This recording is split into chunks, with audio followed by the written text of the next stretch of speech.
Baik, kita masuk sekarang ke hadis bahasan kita. Di bab nomor 145, orang mukmin bukanlah yang suka mencela. Dibacakan hadisnya dulu, nomor 309, kata Imam Bukhari rahimahullah, Abdurrahman bin Syaibah mengabarkan kepada kami, ia berkata, Ibnu Abil Fudaik mengabarkan kepadaku dari Kathir bin Zaid, an Salim bin Abdullah radhiyallahu anhuma, qala ma sami'tu Abdullah la'inan ahadan qat laysa insanan wa kana saliman atau kana salimun yaqul kana Abdullah bin Umar radhiyallahu anhuma qala Abdullah bin Umar radhiyallahu anhuma qala Rasulullah sallallahu alaihi wasallam la yanbaghi lil mu'mini an yakuna la'ana. Dari Salim bin Abdullah radhiyallahu anhuma. Salim sebenarnya bukan sahabat ya. Dia cucunya Umar bin Khattab. Abdullah ayahnya adalah sahabat. Ya. Ia berkata, aku sama sekali tidak pernah mendengar Abdullah, maksudnya ayahnya, melaknat seseorang selain satu orang. Salim berkata, Abdullah bin Umar radhiyallahu anhu berkata, Rasulullah SAW bersabda, tidak patut bagi orang beriman menjadi pelaknat. Kalau saya sih melihat di sini dari bahasa Arabnya, bukan terjemahannya itu kecuali ya. Di situ kan dikatakan selain satu orang ya. Kalau di sini, kalau bisa kita ambil dari bahasanya, laisa insanan, maksudnya walaupun satu orang. Terjemahnya lebih tepat begitu. Berarti Abdullah bin Umar radhiyallahu anhu tidak pernah mencela sama sekali. Kalau kita ambil terjemahan yang ada di sini sekarang, dia katakan, aku sama sekali tidak pernah mendengar Abdullah melaknat seseorang selain satu orang, seakan-akan masih ada yang dilaknat gitu ya. Tapi kalau kita lihat lafadznya bisa bermakna sebenarnya walaupun satu orang. Artinya satu orang pun Abdullah bin Umar tidak pernah mencelahnya. Kita masuk ke kandungan hadis. Ya. Kandungan hadis yang pertama, tidak boleh melanggar kehormatan orang lain, baik dengan mencelah, menggunjing, dan semacamnya. Kandungan hadis yang kedua, tidak boleh melaknat atau mendoakan seseorang agar dijauhkan dari rahmat Allah Azza wa Jal, atau Allah yang maha suci dan juga maha mulia dan maha tinggi. Hadis ini memberikan pelajaran kepada kita. Kita akan bedah. Salim, perawi hadis ini, bin Abdullah adalah seorang yang sangat soleh, terkenal sekali. Dan dia cucu Umar bin Khattab yang paling dekat dengan postur tubuhnya Umar. Baik tingginya, kekar badannya, warna kulitnya. Seakan-akan orang kalau lihat Salim melihat Umar bin Khattab. Ayahnya dia Abdullah adalah anaknya Umar yang masyhur. Selalu kita dengar dari Abdullah bin Umar, dari Abdullah bin Umar. Banyak riwayat hadis yang diriwayatkan oleh beliau radhiyallahu anhu ajma'in. Dan Salim ini terkenal sekali sangat soleh, luar biasa gitu. Sampai orang kadang-kadang duduk sama Salim hanya untuk mendengarkan kata-kata hikmahnya. Dan orangnya makannya sedikit, sederhana sekali. Di salah satu perjalanan haji pernah diceritakan, karena orang pakai ihram maka badannya kelihatan gitu ya. Waktu dia terbuka, tersingkap baju ihram bagian atasnya, orang-orang melihat badannya sangat kekar. Dadanya bidang, perutnya terbentuk, orangnya sangat kekar, kelihatan. Maka mereka mengatakan, waktu melihat Salim makan, rupanya ada roti, dicelupin di minyak saja. Lalu beliau makan, ditanya, Masya Allah, dari mana badan yang sekekar ini? Apa makanan anda? Kata Salim, saya makan apa yang ada. Tapi yang paling sering adalah roti sama minyak ini. Kalau ada dagingnya saya makan, jadi tidak ada makanan khusus gitu. Allah SWT berikan memang dia seperti itu perangainya. Yang jelas teman-teman sekalian, dia adalah orang yang sangat soleh. Di antaranya kisah yang masyhur, sepupu dia sendiri ya. Ada lagi cucu Umar yang lain, dari Asim. Asim ini anaknya Umar bin Khattab ya. Itu yang menikah sama cucu penjual susu di Madinah. Pernah saya ceritakan kisahnya, wanita yang solehah. Maka lahirlah Abdul Aziz, lalu lahir Umar. Ya. Umar ini pada saat jadi khalifah, Umar bin Abdul Aziz, cucu kesekiannya Umar. Kemudian sezaman dengan Salim ini. Maka dia pernah nulis surat. Dia mengatakan, wahai Salim, coba kirimkan kepadaku semua informasi yang kau ketahui tentang kakek kita Umar bin Khattab. Karena saya ingin jadi pemimpin seperti dia. Salim lebih alim, kata sebagian ulama, ya, dalam masalah ilmu agama. Karena diajar langsung oleh ayahnya Abdullah. Maka Salim pun menjawab surat itu sambil mengatakan, kalau kau ingin menjadi seperti Umar, maka jadikan dulu dirimu seperti Umar. Ya. Artinya dari sisi keimanan, ketakwaannya segala macam, maka Allah akan berikan kau orang-orang seperti yang mendampingi Umar. Jadi gak usah repot-repot kamu untuk mencari tahu apa saja. Udah kamu, ya, jadilah orang yang bertakwa, orang yang beriman, ikuti kakek kita Umar, maka Allah akan datangkan keberkahan sebagaimana keberkahan kepada beliau. Dan juga Allah datangkan orang-orang di sekitarnya nanti, ya, di sekitarmu seperti orang yang datang di sekitarnya. Allah SWT datangkan gitu. Semamanya kita tahu teman-teman sekalian, kalau kita jadi orang baik, insya Allah di sekitar kita juga orang-orang baik yang datang. Orang buruk akan menjauh otomatis. Kalau kita buruk, wa na'udzubillah, atau seseorang buruk, maka tentu yang datang dekat dia juga orang-orang yang buruk. Secara otomatis itu. Salim ini meriwayatkan dari ayahnya, dan dia menggambarkan, seorang anak menggambarkan tentang ayahnya. Karena Abdullah bin Umar terkenal sebagai ulamanya sahabat. Ya. Dia mengatakan, ma sami'tu Abdullahi la'inan ahadan qat. Aku tidak pernah mendengar ayahku Abdullah melaknat seseorang qat, itu dalam bahasa Arab, sama sekali. Ya. Jadi kalau orang Arab membahasakan misalnya, ada jenis makanan tertentu, dia bilang, saya belum pernah makan. Ma akaltuhu qat. Ada kalimat qat, itu dalam bahasa Arabnya ada ya. Qaf dengan ta. Artinya, saya belum pernah makan ini sama sekali. Kalimat qat. Ya. Maka dia menjelaskan tentang ayahnya. Ma sami'tu Abdullah la'inan ahadan qat. Artinya aku tidak pernah sama sekali mendengar ayahku Abdullah melaknat satu orang pun. Ya. Makanya makna yang lebih tepat, laisa insanan, maksudnya adalah walaupun satu orang. Kemudian Salim juga berkata, Abdullah bin Umar meriwayatkan dari Rasulullah SAW setelah menjelaskan tentang sifat ayahnya, bukanlah seorang mukmin itu, ya, menjadi pelaknat. Ya, ini kemudian secara umum makna hadis ya. Pelajaran tambahan yang kita ambil adalah, yang pertama, pentingnya seorang ayah mengajar kepada anaknya ilmu agama. Ibu juga tentunya ya, orang tua secara umum. Tapi di sini kita bisa lihat Salim rahimahullah terbentuk dari atau di tangan ayahnya. Sampai pernah saking terbentuknya karakternya, dia dipanggil oleh Hajjaj bin Yusuf. Ini orang yang sangat bejat, banyak membunuh orang, bahkan sahabat Nabi pun dibunuh, dia tidak peduli gitu. Maka ada satu orang rupanya berbuat salah gitu. Berbuat salah dan Hajjaj mau menghukum dia mati.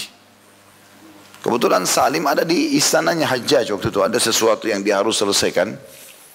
Maka kata Hajjaj, orang ini telah melakukan ini dan itu, saya akan menghukum mati dia. Hai Salim, kau yang harus eksekusi dia. Maksudnya Hajjaj untuk membenarkan sikapnya, supaya kalau Salim yang lakukan orang tidak banyak bicara, dianggap itu ulamanya muslimin. Disuruh dia yang eksekusi. Orang-orang pada kaget, Salim berdiri lalu menenteng pedang itu. Kemudian mendekati orang ini. Orang pikir semua dia akan eksekusi. Kemudian dia tanya dengan suara lantang, wahai fulan, wahai kamu, apa kau sholat subuh tadi di masjid? Kata dia iya. Kata orang yang mau dipenggal itu, iya. Kata Salim, kalau begitu saya tidak akan eksekusi kamu. Karena saya telah mendengarkan Rasulullah SAW bersabda, siapa yang sholat subuh berjamaah di masjid, dia akan dibawa naungan Allah sampai besok pagi. Maka saya tidak akan mungkin melanggar perlindungan Allah Subhanahu wa ta'ala. Lalu dilepaskan pedang itu. Sampailah berita ini kepada ayahnya Abdullah. Abdullah lagi ada di Madinah pada saat itu, radhiyallahu anhu. Maka kata Abdullah, qaisun qais, cerdas sekali, pintar dia mengambil keputusan. Seperti itulah. Jadi saking terbentuknya karakter, dia menjadi sebagai orang yang beriman gitu. Bagaimana dia menghadapi pemimpin yang zalim, bagaimana juga dia menjelaskan dalil pada tempatnya. Yang jelas dia meriwayatkan tentang ayahnya, bahwasanya Ayahnya tidak pernah menunjukkan laknat ya, kepada siapapun. Dan ini berarti memang ada pendidikan. Pelajaran pertama, pendidikan ayah yang baik kepada anaknya. Sehingga terbentuklah karakter mukmin yang baik. Ya, kita sayangkan sekali kalau ada orang yang dikaruniai anak, kemudian dia tidak pedulikan anak itu. Baik pendidikannya ataupun akhlaknya. Jadi kalau ada yang salah, diingatkan. Ada yang benar, kita ajarkan. Supaya dia terbentuk menjadi orang-orang yang soleh dan soleha. Bapak-bapak yang pergi ke masjid, ajak anak laki-lakinya. Biasakan mereka mencintai masjid. Anak perempuan biasakan pakai hijab. Biasakan mereka mengaji dari kecil. Panggilkan guru tahfidz atau anda sendiri yang mengajarkan. Jadi biasakan dari awal tahu mana halal, mana haram. Ini nggak boleh, ini haram. Ini boleh, ini halal. Kita jelaskan semua itu. Ya. Tentu ini juga butuh kita sendiri punya ilmu ya. Maka ini pentingnya pendidikan orang tua kepada anak. Karena banyak anak-anak jadi rusak di masyarakat. Dan ini akhirnya menjadi pengacau di tengah-tengah masyarakat. Karena pendidikan orang tua yang sangat minim. Interaksinya pun sangat jarang. Ada banyak orang tua sibuk. Ayahnya dari pagi, mungkin anaknya belum pergi sekolah atau sudah pergi sekolah. Dia belum bangun, dia bangun, kemudian dia pakaian, langsung dia pergi kerja. Dia pulang malam, anaknya sudah tidur. Begitu juga dengan ibu, kadang-kadang begitu. Sibuk. Dia pikir yang penting ada duit, bisa bayar babysitter, selesai. Atau bisa pembantu. Tinggal tanya, Mbak sudah makan belum anak saya? Sudah mandi belum? Selesai. Atau datang anaknya, dipangku sebentar, kemudian dikatakan ambil deh. Lalu pendidikan apa yang diberikan? Kita berharap dia menjadi seorang hafidz Quran, seorang ulama di tangan seorang pembantu. Kan sangat tidak mungkin gitu. Kecuali memang betul-betul anda mencari seorang pembantu yang hafidz Quran, yang ahli ibadah. Itu kalau ada. Dan kayaknya mustahil gitu kan. Kecuali memang orang yang tidak mampu, orang yang ya kurang pendidikannya. Karena kalau dia mampu pasti dia tidak akan mungkin jadi pembantu gitu. Maka tidak boleh melepaskan diri orang tua dari pendidikan anaknya. Harus dia duduk, dia didik. Walaupun tidak selamanya harus baca buku ya. Saya kalau di rumah melakukan, kalau saya datang sama anak-anak sambil bermain sama mereka. Tapi kalau ada yang tidak benar saya luruskan. Kalau ada yang benar saya dukung gitu kan. Begitu azan, ayo kita ke masjid sholat, ayo pada ikut semuanya. Walaupun yang kecil gitu. Lalu kita sampaikan masjid itu begini, masjid itu begini. Ada kotak amal, kasih duit supaya dia berinfak. Gitu kan. Jadi sekarang sudah tertanam di benak anak-anak saya. Alhamdulillah kalau ada duit bukan ditabung. Tapi mereka bersedekah.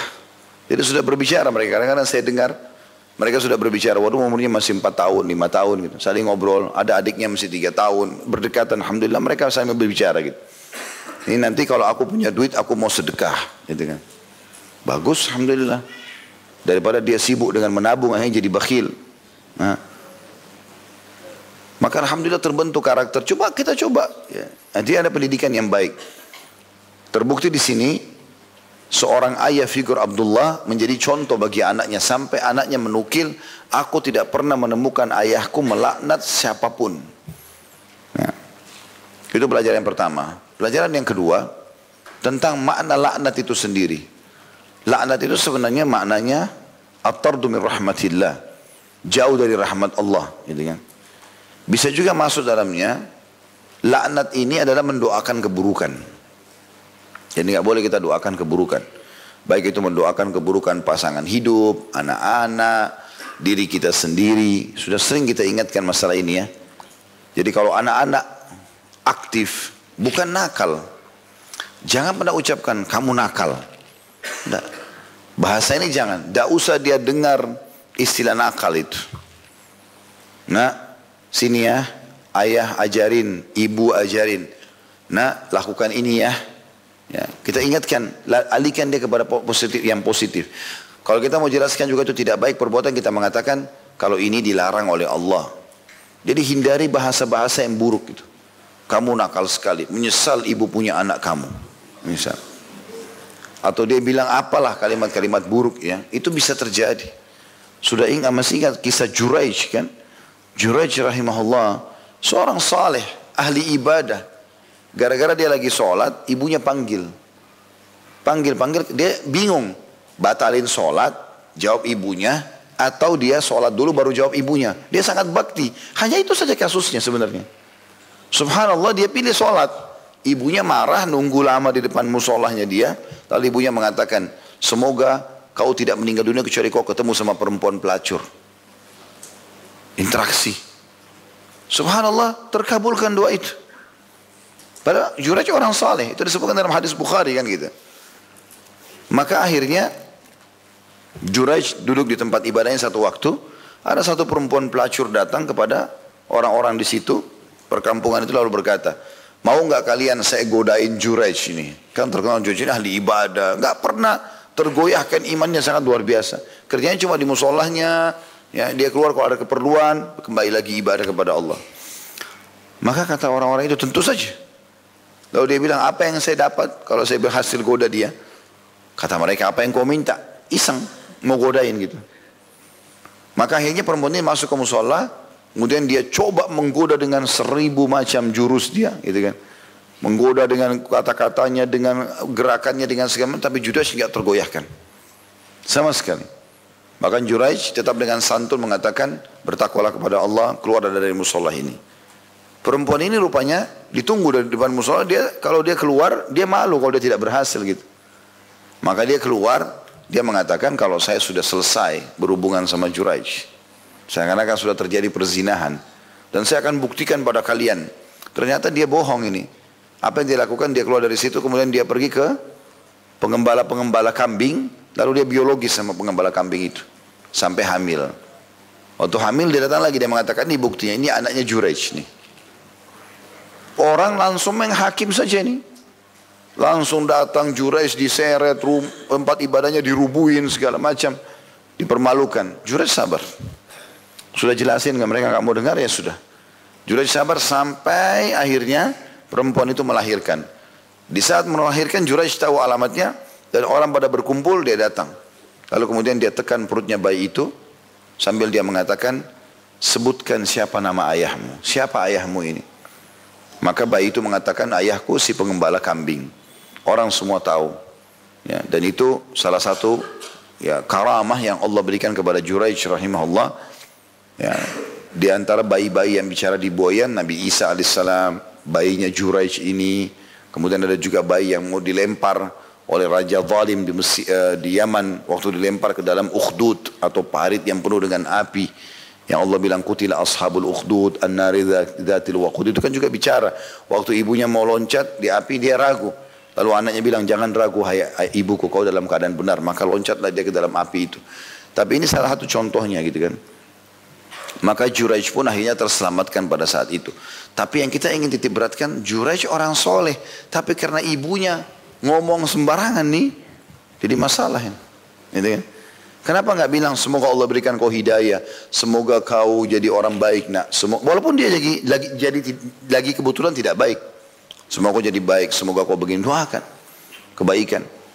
Begitu juga dengan pasangan, saya nyesal nikah sama kamu, hanya menyesalan terus, ribut terus, gitu kan.